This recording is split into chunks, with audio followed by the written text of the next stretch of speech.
On this Tuesday night, fresh bombardments in Iran and Lebanon. The growing death toll and the tough talk from the White House. Iran can talk all they want, and their words will be very empty when we've completely annihilated their navy. As the consequences of the war pile up. I'm very worried about how long this will drag on. The latest mixed messaging from the U.S. and Israel. A rare apology from a politician. We got it wrong, and for that, I'm sorry. Why Nova Scotia's premier is backtracking. Plus, a poignant posthumous honor. Iqra's presence permeated throughout the whole school. How a Canadian university is fulfilling one student's dream to be a doctor.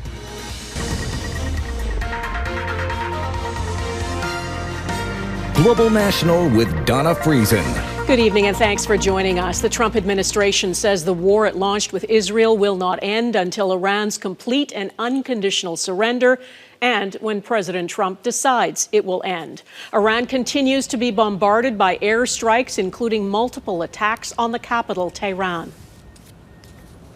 Today will be, yet again, our most intense day of strikes inside Iran. The most fighters, the most bombers, the most strikes. Intelligence more refined and better than ever. Iran is still retaliating, and today the White House revealed as many as 150 U.S. troops have been wounded in the war, in addition to the 7 service members who have died. And the head of Iran's National Security Council warned President Trump, be careful you don't get eliminated. The Iranian regime is under attack, but still in power. Redmond Shannon begins our coverage tonight.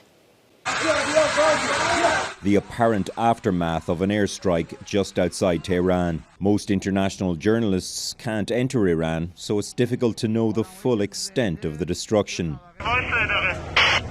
Iran's Red Crescent says more than 1,200 people have been killed so far.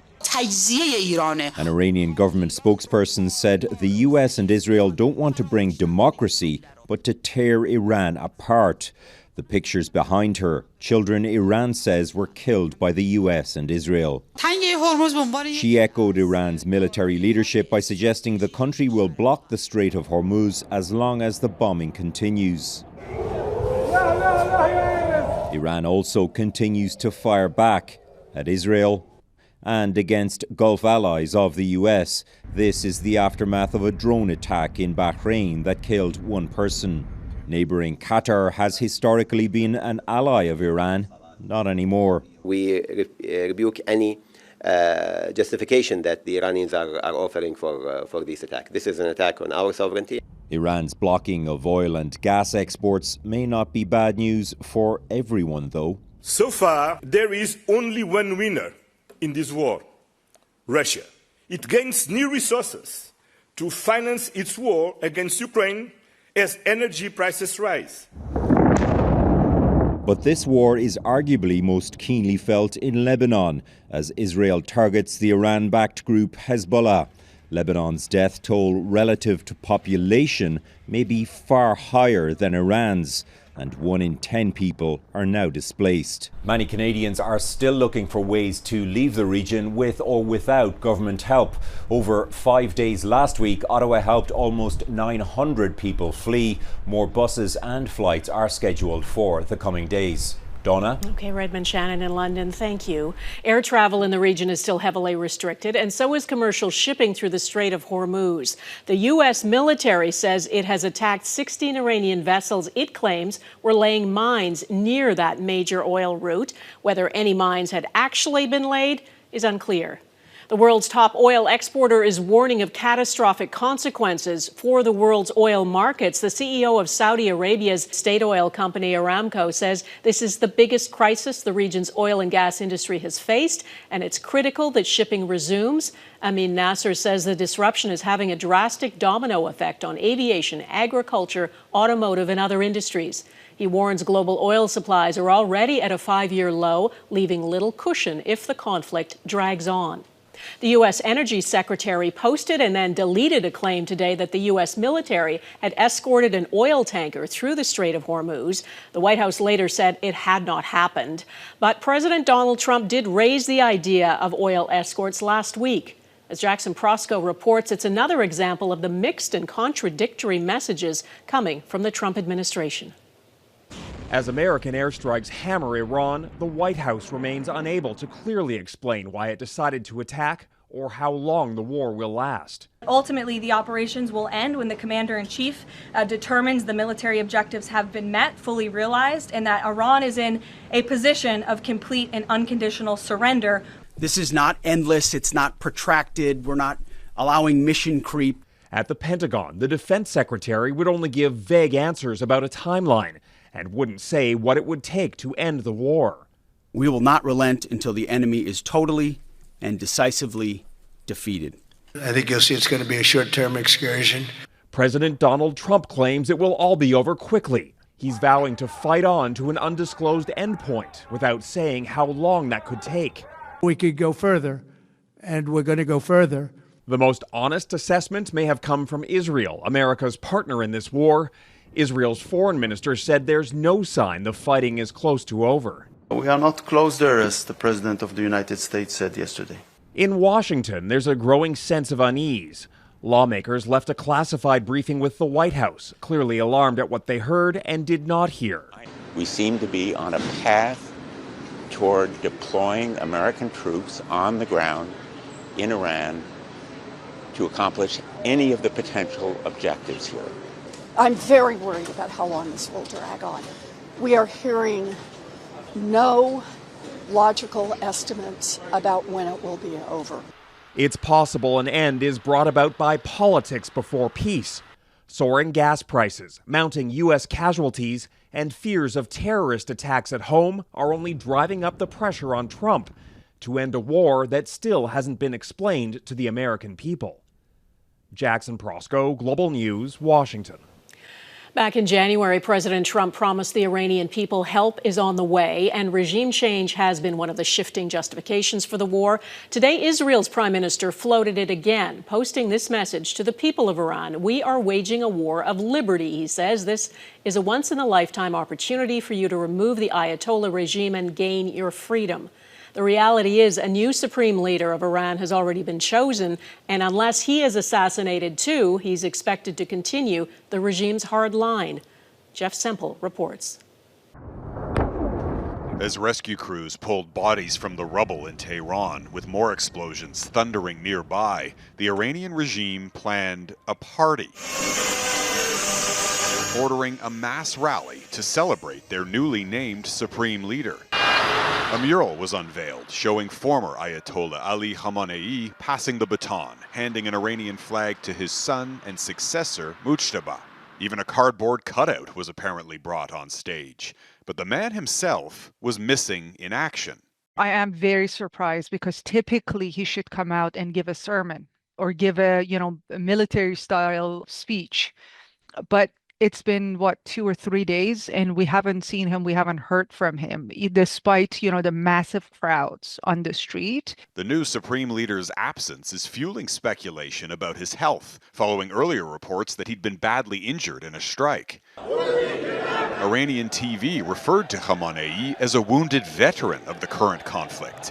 The normally blunt U.S. Secretary of Defense was unusually tight-lipped. As far as his status, that's not something I can comment on right now. The fact that he hasn't shown in public could be for his protection or could be because he has indeed been eliminated. We're not sure. Khamenei has never given a single public interview or speech. But those who know him, including this Iranian regime defector, say he's even more extreme than his father. For Iranians who have fled across the border here to Iraq, hoping for regime change and a chance to return home, news of the new supreme leader isn't sitting well.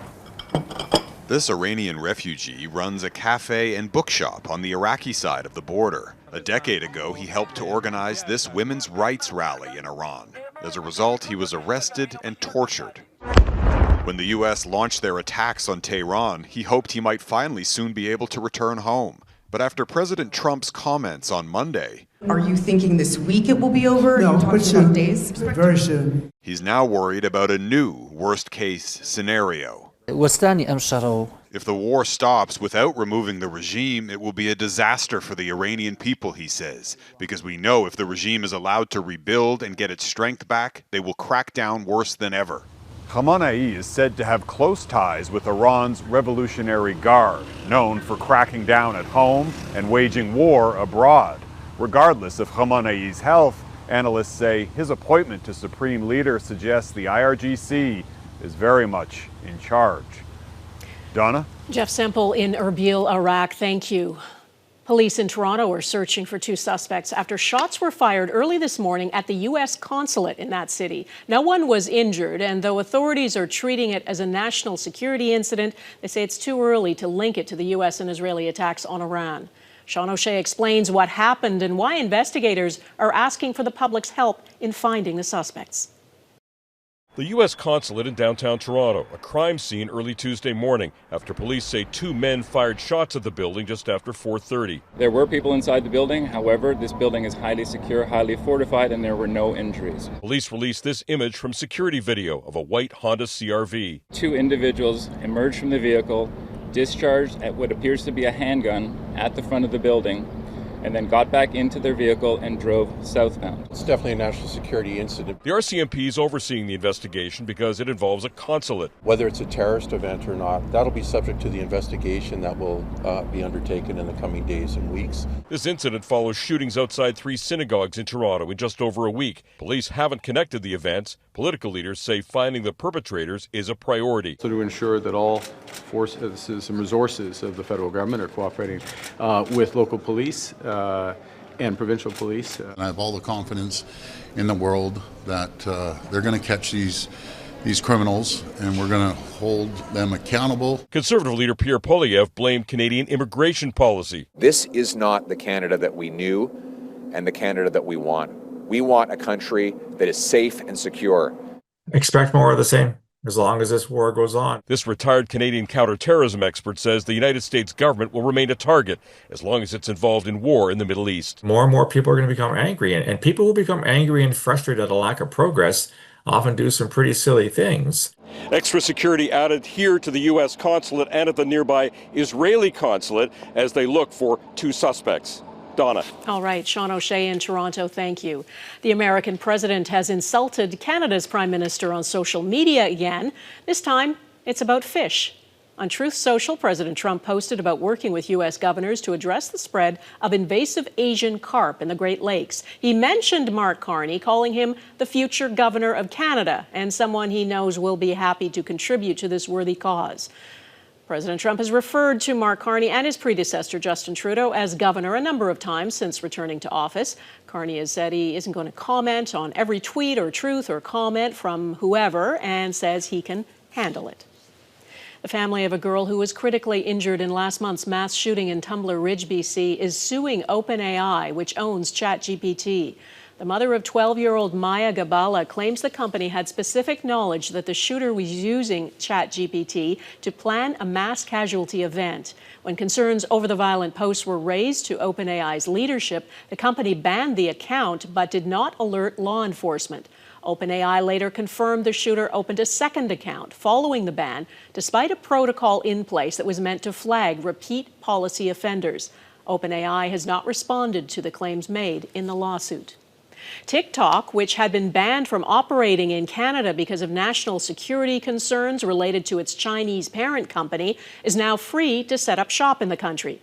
TikTok has agreed to new regulations. It says it will introduce stronger protections for minors and the personal information of all Canadians. In 2024, the federal government banned TikTok from operating and maintaining a physical presence in Canada. The federal industry minister today said the reversal will save Canadian jobs. China's exports surged in the first 2 months of 2026 to more than $656 billion. That far exceeds expectations as U.S. tariff and trade policy disrupts the global market. China's exports jumped nearly 22% in January and February compared to a year earlier. Despite an 11% drop in exports to the U.S., demand from Europe and other parts of Asia is up. U.S. President Donald Trump is set to visit Beijing later this month to meet with the Chinese president, and there is speculation the two could reach a trade agreement. They are two words you don't normally hear from a politician. I'm sorry. Why Nova Scotia's Premier is apologizing. That's coming up.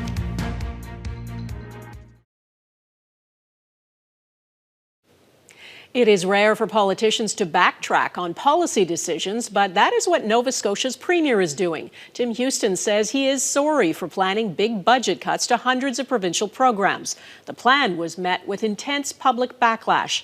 Heidi Petracek explains how it played out and what it's all cost politically. We got it wrong, and for that, I'm sorry. Nova Scotia Premier Tim Houston has been taking heat for 2 weeks after tabling a provincial budget that proposed slashing hundreds of grants for African Nova Scotia and Mi'kmaq initiatives, disability programs, caregiver benefits, arts, culture, and more. We remain committed. Booed at the African Heritage Month Gala. Houston, you will listen now. Called out at protests. Nova Scotia's Mi'kmaq chiefs called the cuts targeted. Tuesday, Houston took some back. In trying to respond to the financial challenges, we moved too quickly. Reductions to disability, senior, African Nova Scotian and Mi'kmaq programs now off the chopping block. And so he's listened a little bit. Many are still angry. More than 1,000 people protested an hour after Houston's budget backtrack. We won't be divided. With the provincial deficit projected at more than $1 billion, roughly $76 million in cuts are still on the table. There's museums, there's so many different cuts, and they're all connected. Our members down in Sherbrooke Village Museum, for example, their budget is being cut by $500,000. Nova Scotia's PC party gained an historic supermajority in the 2024 election. 2 campaign promises, reducing harmonized sales tax and removing Halifax's bridge tolls, add up to lost annual revenue of roughly $300 million. But to increase taxes, which would affect everybody. Politically, I think that no, we're not going there. Houston telling Nova Scotians the province will lean into natural resources to grow the economy and deal with the shortfall. Surely this will be a political lesson for the government going forward. Whether voters will remember this when election time rolls around in little over 2 years, the risk Houston takes. Heidi Petracek, Global News, Halifax. Convicted of sex trafficking, ahead how years of abuse by these brothers in New York came toppling down.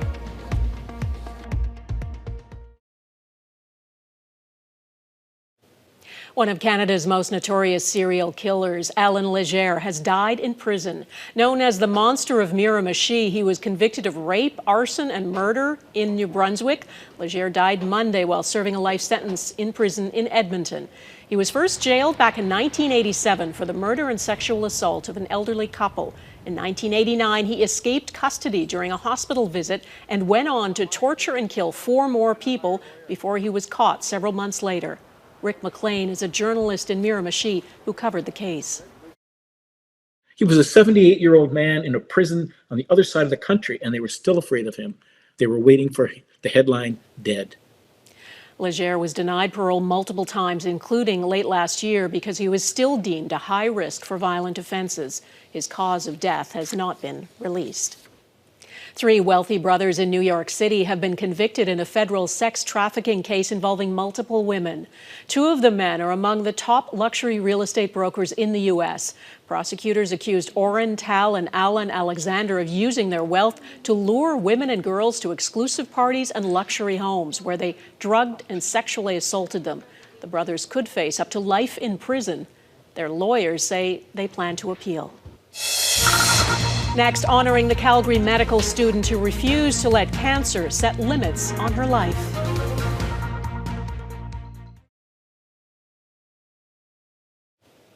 The University of Calgary School of Medicine is taking the rare step of awarding a posthumous medical degree to a promising young student. She died last month at the age of 29.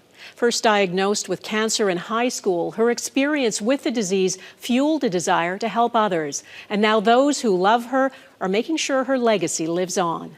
Heather Yourex-West reports. In many ways, theirs was a storybook kind of love. We met actually on the basketball courts. Bilal was 21 when he met Iqra, and 25 when they became husband and wife. I'm just proud to be her husband. Because behind the beaming smiles of a couple who exuberantly loved life, there was cancer. Iqra was first diagnosed with sarcoma when she was just 16. Having cancer during her childhood really developed this desire to continue living despite the cancer. It also sparked a dream. Iqra wanted to become a doctor, fighting through 2 cancer relapses and the loss of a lung to get to medical school. Iqra's presence permeated throughout the whole school. She was incredibly optimistic, but so bright, and just bright in every way. On track to graduate with her class in 2025, Iqra's cancer returned in 2024. And last month, at just 29, she died. For me, seeing somebody like Iqra not be able to go on and complete her degree and be able to give back, which was so incredibly important to her, was really, really hard. It's why Iqra's school has decided to award this promising young student her medical degree posthumously. A memorial scholarship has also been set up with fundraising on its way to tripling their original $50,000 goal. This is somebody who could have made a tremendous impact, and it's really incumbent upon us now as people who were part of her life to carry on that legacy. I think Iqra would be just very happy about that this is the impact that she has had. The life of the soon-to-be Dr. Iqra Rahamatullah cut short, but her influence will carry on. Heather Yourex-West, Global News, Calgary. And that is Global National for this Tuesday. I'm Donna Friesen. Tonight's Your Canada is St. Albert, Alberta. We would love to see your Canada. Please email it to globalnational@globalnews.ca. And thanks for watching. Hope to see you here again tomorrow. Bye-bye.